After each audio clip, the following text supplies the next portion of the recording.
सही तौर पे शिकारी होगा वो कभी भी इस बात को जो है वो एग्री नहीं करेगा कि शिकार को मारना, किसी जानवर या किसी परिंदे को मारना ही असल शिकार है। बाहर की आबो हवा एंजॉय करना, नेचर में जाना, कैंपिंग करना, ये सारी चीज़ें शिकार का हिस्सा हैं।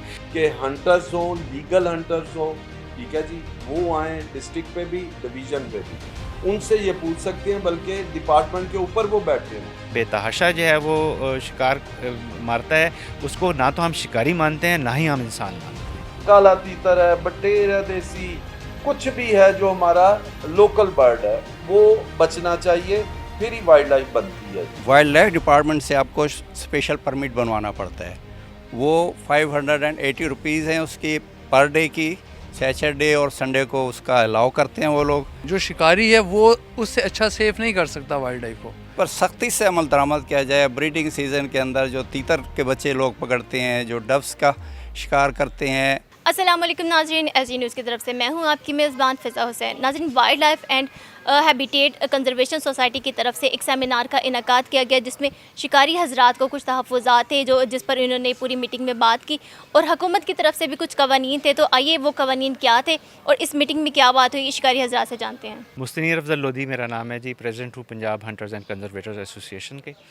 आज की जो हमारी मीटिंग थी ये असल में एक तसलसल है। हम साल में तकरीबन 2 मीटिंग्स करते हैं और इसमें मुख्तलिफ़ शिकारी दोस्तों को जो है वो मदऊ करते हैं और जो भी हमारे मुस्तकबिल का लाए अमल है उसके ऊपर जो है तजावीज़ लेते हैं और फिर हम जो है हुकूमत के साथ उसके ऊपर जो है अपनी तजावीज़ शेयर करते हैं, ताकि मुस्तकबिल में जंगली हयात का तहफ़्फ़ुज़ किया जा सके और माहौलियात को जो है वो बेहतर बनाया जा सके और उसे इम्प्रूव किया जा सके। सर, क्या ज़रूरी है कि 10-12 जानवरों का शिकार किया जाएगा तो ही वो हंटर कहलाता है? देखें, ये एक ऐसा कॉन्सेप्ट है जो कि बिल्कुल गलत है। आप किसी भी शिकारी से पूछेंगे जो सही तौर पे शिकारी होगा वो कभी भी इस बात को जो है वो एग्री नहीं करेगा कि शिकार को मारना, किसी जानवर या किसी परिंदे को मारना ही असल शिकार है। असल शिकार जो है बेसिकली बाहर की आबो हवा एंजॉय करना, नेचर में जाना, कैंपिंग करना, ये सारी चीज़ें शिकार का हिस्सा हैं। और साथ ही साथ में जो है वो अगर आप 2, 3, 1, 2, 4 जो भी कानून के दायरा कार में जो है वो लिमिट आती है, उस लिमिट को अगर फॉलो करते हैं तो वो बेहतरीन शिकार है। अगर कोई भी शख्स उस लिमिट को जो है वायलेट करता है, बेतहाशा जो है वो शिकार मारता है, उसको ना तो हम शिकारी मानते हैं, ना ही हम इंसान मानते हैं। सर, शिकार का कौन सा तरीका है जो बहुत ही ज़्यादा नुकसानदेह, जिससे कानून मना करता है लेकिन वो अभी भी हो रहा है?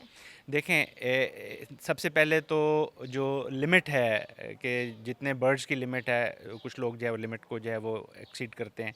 लेकिन जो जाल से शिकार खेलते हैं या रात को परिंदे जब सोए हुए होते हैं, इकट्ठे बैठे होते हैं, जुड़ कर बैठे होते हैं, तो वो उनको उनकी नींद की हालत में जो है वो मारते हैं, या बाज़ लोग जो है वो कुछ दवाई में ज़हर मिला के जो है वो जो है मारते हैं। ये वो ऐसे जो है वो तरीक़ाकार हैं, हथकंडे हैं, जिससे जो है बहुत ज़्यादा नुकसान हो रहा है वाइल्ड लाइफ का। लाइसेंस किन किन चीज़ों का होता है जो एक शिकारी के लिए ज़रूरी होता है?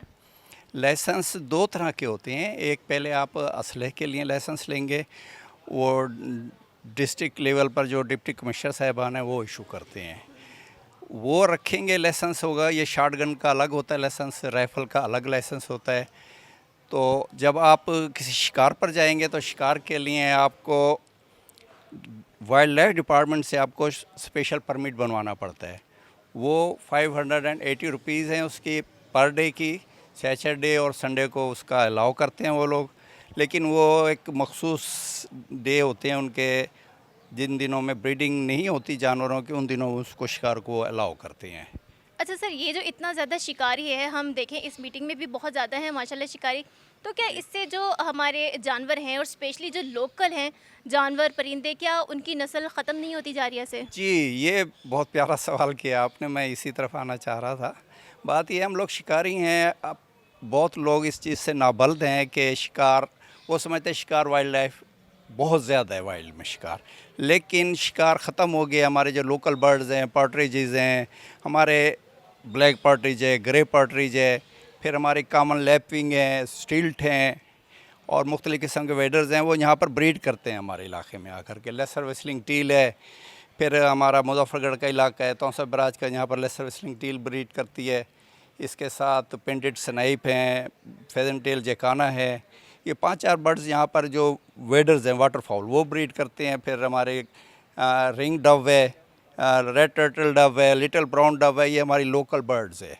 ये हमारे इलाके में ब्रीड करते हैं, जो फिर बाद में शिकारी उसको शूट करते हैं। ब्रीडिंग सीज़न में तो बिल्कुल इसको शूट नहीं करना चाहिए। जो लोकल हमारी स्पीशीज़ हैं, लोकल जो बर्ड्स हैं, इनकी प्रोटेक्शन की जाए और इस पर सख्ती से अमल दरामद किया जाए। ब्रीडिंग सीज़न के अंदर जो तीतर के बच्चे लोग पकड़ते हैं, जो डव्स का शिकार करते हैं, इनके ऊपर सख्ती से कारबंद रहना चाहिए। फिर इसके अलावा एक और स्पीशीज़ है जो इंसेक्ट्स खाते हैं, इंसेक्टिवोरस हैं, उनमें तिलियर आ जाता है ख़ास तौर पर। इसका वो ब्रीडिंग सीज़न में ये मार्च अप्रैल के महीने में वो माइग्रेट करके आता है, फिर कश्मीर ऊपर निकल जाता है, उसको लोग शिकार करते हैं। उनको भी शिकार नहीं करना चाहिए और हुकूमत इनको सख्ती से कारबंद रहे ताकि हमारी वाइल्ड लाइफ में इजाफा हो सके। हर साल जो है वो माहौल और जो है जंगली हयात जो है वो कम होता जा रहा है, शिकार के मौके कम होते जा रहे हैं। अब जब तक तो ये इस तरह की सूरत हाल नहीं थी, हमारे यहाँ से 6-7 किलोमीटर के ऊपर जो है वो बेट का इलाका है, दरिया चनाब का इलाका है। मुझे बड़ी अच्छी तरह याद है, हम यहाँ जाते थे और हमें कोई प्रॉब्लम नहीं होता था, अपनी लिमिट के मुताबिक जो है वो शिकार खेल कर आ जाते थे। अब यहाँ से मेरा ख्याल है कि 100-150 किलोमीटर के अंदर भी जो है कुछ इस तरह की चीज़ जो है वो नहीं है, हमें ज़्यादा ट्रैवल करना पड़ता है। जब चीज़ें कम हो जाती हैं तो फिर कवानीन सख्त बनाए जाते हैं ताकि उनका जो है वो तहफ़्फ़ुज़ किया जा सके और साथ ही साथ जो है वो एक रेजिस्टेंस पैदा हो जाती है जो हुकूमती अहदेदारान हैं और जो आम आवाम है। तो इस एसोसिएशन को बनाने का मकसद ये था कि वो जो गैप है हुकूमती अहदेदारान के दरमियान में और आम आवाम के दरमियान में, जो एक गैप है उसे कम किया जाए। हुकूमत मुसलसल इस नुक्ता नज़र के ऊपर जो है वो चलती है कि जितने शिकारी हैं वो तमाम के तमाम शिकार को नुकसान पहुंचा रहे हैं, जबकि हमारा ये ख्याल है कि शिकारी से बेहतर शिकार का तहफ़्फ़ुज़ कोई नहीं कर सकता। मैं लीगल हंटर हूँ, मैं इतवार के दिन जो है वो जाता हूँ, अपना शिकार खेलता हूँ। मैं मंगल बुध वाले दिन किसी दिन जो है वो गया हुआ हूँ, मेरे पास कुत्ते हैं, उनकी ट्रेनिंग के लिए कि मैं देख रहा हूँ वहाँ शिकार हो रहा है। अब वो गैर कानूनी शिकार, मैं क्या करूँ?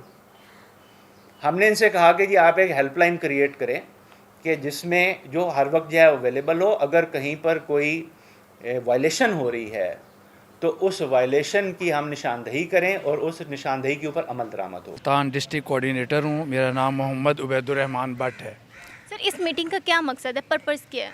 इस मीटिंग का मकसद ये है कि हम महकमे वालों को ये बावर करवाना चाहते हैं कि जो शिकारी हैं वो शिकार के दुश्मन नहीं हैं, वाइल्ड लाइफ के दुश्मन नहीं हैं। वो वाइल्ड लाइफ के मतलब है वो वाइल्ड लाइफ को सेव करने वाले हैं। जो शिकारी है वो उससे अच्छा सेव नहीं कर सकता वाइल्ड लाइफ को, हम ये समझते हैं। और जो महकमा है वो ये समझता है कि शिकारी जो है वो वाइल्ड लाइफ का दुश्मन है, जबकि हम लोग ये उनको बावर करवाना चाह रहे हैं कि शिकारी जो है वो वाइल्ड लाइफ का सबसे ज़्यादा तहफ़्फ़ुज़ करने वाला, शिकारी से ज़्यादा अच्छा तहफ़्फ़ुज़ कोई नहीं कर सकता। हुकूमत से क्या मुतालबा आप लोगों का? हुकूमत से हमारा मुतालबा ये है कि एक तो जंगल में से जो बच्चे पकड़ते हैं उनको किसी तरीके से महकमे के ज़रिए कंट्रोल किया जाए। कुछ महकमे में काली भेड़ें हैं जो पैसे लेकर लोगों से बच्चे भी पकड़वाते हैं और तीतर भी मरवाते हैं। उनकी आशीर्वाद के अलावा शिकार नहीं खेला जा सकता जो नजायज़ शिकार खेलते हैं। सीनियर वाइस प्रेसिडेंट हूँ पंजाब में लीगल हंटर्स का जी। तो आज हमारी मीटिंग हुई है, माशाल्लाह बहुत अच्छी मीटिंग हुई है जी। मीटिंग का मकसद क्या था? वाइल्ड लाइफ को बचाना और अपने प्रॉब्लम्स बताने के जी हम शिकारियों को क्या क्या इश्यूज हैं जी। उसमें हमें इशू था परमिट का कि जी हमारे ये परमिट बंद हो जाएं ताकि एक ही शूटिंग लाइसेंस पे हम इजीली हंट कर सकें। कभी लिंक डाउन है, कोई देहात में शिकारी हैं, कोई कहीं पर हैं जी। तो उसके लिए हमने सेक्रेटरी साहब से, डीजी साहब से, मरियम औरंगज़ेब साहिबा से भी रिक्वेस्ट की है कि जी इसके लिए आप कुछ करें। दूसरा ये था कि जो वाइल्ड लाइफ डिपार्टमेंट और फॉरेस्ट डिपार्टमेंट है ये भी इकट्ठा होना चाहिए, क्योंकि अगर कहीं बच्चे पकड़े जा रहे हैं, कोई गलत हंट हो रहा है, तो फॉरेस्ट डिपार्टमेंट के लोग होते हैं उधर खड़े, गार्ड होते हैं, बेलदार होते हैं जी, वो रोकते नहीं हैं। सेक्रेटरी साहबान एक हैं, फॉरेस्ट के भी वाइल्ड लाइफ के भी। तो मैं चाहता हूँ कि इसके लिए वो हुक्म दें कि जी जो वाइल्ड लाइफ डिपार्टमेंट है वो भी लकड़ी की कटाई के लिए रोकें और जो फॉरेस्ट डिपार्टमेंट है वो वाइल्ड लाइफ को पकड़े, अगर कोई बच्चे पकड़ रहे हैं तो अल्लाह खैर करेगा जी, अच्छे की उम्मीद है। जी बिल्कुल, शिकारी हजरात का कहना है कि जब वाइल्ड लाइफ से रिलेटेड जब कवानीन बनाए जाते हैं तो उनकी शमूलियत लाजमी होगी कि शिकारी से बेहतर कोई भी शिकार से रिलेटेड जो कवानीन है उसमें हेल्प उनसे बेहतर कोई नहीं कर सकता। तो उम्मीद करती हूँ आपको आज का जो इवेंट है पसंद आया होगा। अपनी मेज़बान फ़िज़ा हुसैन को इजाज़त दें। अल्लाह हाफ़िज़।